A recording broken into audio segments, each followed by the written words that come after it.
What are you drinking tonight? Tell us. And what do you want to talk about tonight after we get through our game? You got to be part of it too. I want to hear some of your takes on that stuff. So, Ben, what do you got? Ben, you got no connection. Ekis, what are you drinking? I am drinking Bent Paddle Canoe IPA. Oh, very nice. Mr. Nico McFarland, what do you got? I've got a Captain Coke in this classic 1995 UWEC mug. Oh, that is class. Okay, I can't believe you still have that. I'm drinking Madtown Nut Brown tonight from Ale Aslium. And Ben, you threw away your drink because it was so terrible. Is that what happened? You poured it down the toilet?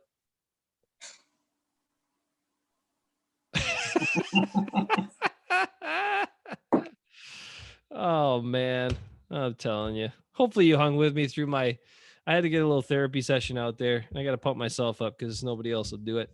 You know who's getting me pumped up, though? Are these guys right here. I said today, I was like, hey, you want to be part of a new game we're going to do on the show? And they said, yeah, sure. Why not? So here they are. Also want you to be chiming in on the chat. So I'm going to check that in a little bit. But we got to get through our game. We got some responses here.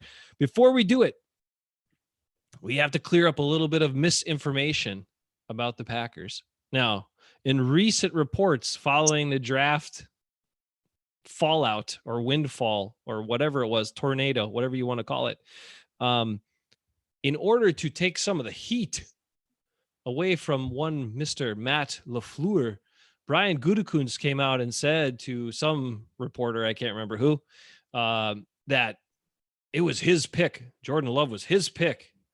However, if I had the video evidence, I would pull it up right now to show you about their conversation about how excited Matt LaFleur was when they made the pick.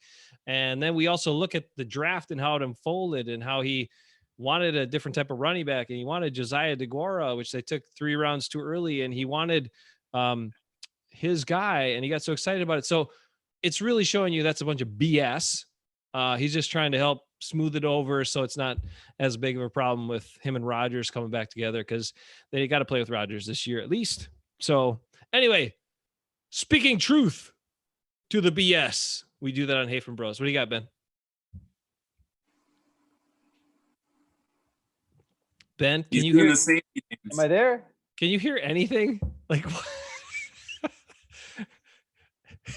Hey, did you hear what happened this week? I know one thing. What? LaFleur is freaking out big time because he wants to make sure Rodgers ain't super pissed at him, right? You hear what he did? No. Can anybody hear me? Yeah, we can hear you. I can hear you. He hired Ruvel Martin as an offensive assistant just for this season. Aaron Rodgers' best buddy from the old days. Ruvel Martin got hired by LaFleur to make sure Rodgers is still in the fold and not so cranky.